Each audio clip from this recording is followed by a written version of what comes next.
Aujourd'hui, une personne âgée autonome et bien portante est souvent désireuse de s'impliquer dans la vie de son quartier, de transmettre ses compétences, son métier, son expérience. Certaines se débrouillent même pour faire venir à elles les plus jeunes et en faire leurs élèves. Je continue sur la ligne et je descends comme ça? Oui, c'est ça. J'adore ce métier. J'adore apprendre à des jeunes comme elle. Tu as quel âge? 20 ans? 20 ans. 20 ans. C'est merveilleux d'apprendre à relire et j'espère qu'elle en fera toute sa vie. Ouais. Elle a dit oui. Elle a dit oui. Dans le cadre de mes études, on me propose de travailler avec des instruments très modernes, des machines à la pointe de la technologie. Et c'est très complémentaire du coup avec ce que je peux apprendre ici. Et après, tu prendras ça et tu colleras bien. On n'apprend pas seulement à relier des livres, c'est un moment où on peut discuter. On rencontre plein de gens de tous âges en fait, qui viennent apprendre la reliure. Et c'est une atmosphère très particulière qu'on ne retrouve pas ailleurs. Maman, j'ai un petit souci là, il y a un petit décalage là, il n'est pas bien. Quand je me suis arrêtée de travailler, la première chose que je me suis dit, c'est je vais profiter du savoir de maman. Oui, tu vois, il y a une petite...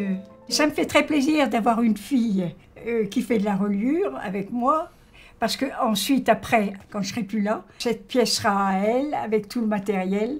Elle donnera probablement aussi des cours, parce qu'elle est très douée. Je trouve que c'est une richesse énorme de se dire que sa maman peut vous apprendre quelque chose et je la vois heureuse et nous on est heureux et chaque mardi on est content de se dire qu'on va se retrouver et parler et apprendre.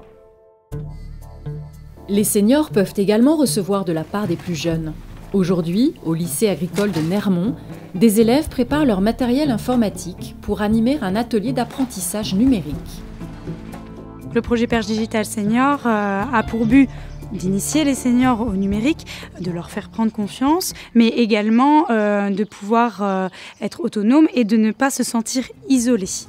Aujourd'hui, on va parler des recherches sur Internet. D'accord? Tout à l'heure, il y avait écrit déconnecté. Ici, maintenant, il y a écrit connecté. Moi, je suis là pour accompagner les seniors vers l'informatique. Je suis là pour les aider, pour être à l'écoute. On passe un bon moment ensemble. C'est important de se servir d'Internet pour toutes les informations qu'on a besoin, que ce soit pour les impôts, pour plein de trucs. Il faut arriver à évoluer, suivre tout ce qui se passe à l'heure. Puis ça va à une vitesse qu'on a du mal à suivre. On a tous besoin les uns des autres. Les jeunes ont besoin des seniors et les seniors ont besoin des jeunes. Ça fait plaisir parce qu'on se dit que eux, ils nous en ont transmis, donc maintenant, nous, on leur en transmet aussi.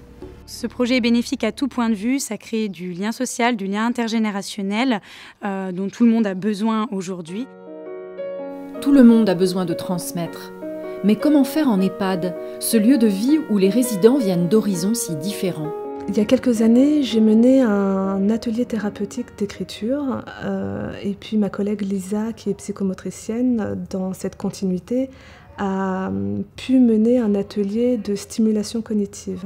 On s'est demandé si on ne pouvait pas construire un dispositif thérapeutique autour de cette idée de transmission, de recueil de mémoire, de recueil d'expériences, de récits de vie. Donc on a créé l'atelier de rédaction du magazine du 127 bis. Les enfants ont été surpris par certaines histoires qui sont sorties dans le magazine, notamment un résident qui a parlé de son expérience professionnelle, où les enfants sont venus nous dire « on a appris des choses sur notre père qu'on ne savait pas ». Et donc ils étaient ravis de pouvoir avoir ces sujets de conversation-là avec leur papa. Et ça a fait ça à peu près dans toutes les familles des résidents qui participent.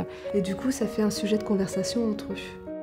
On a développé une manière de travailler avec ce magazine qui vient stimuler plein de capacités, notamment les capacités cognitives. Mais je reste persuadée que la transmission est un excellent outil thérapeutique pour que les personnes âgées puissent vivre au mieux cette étape de vie.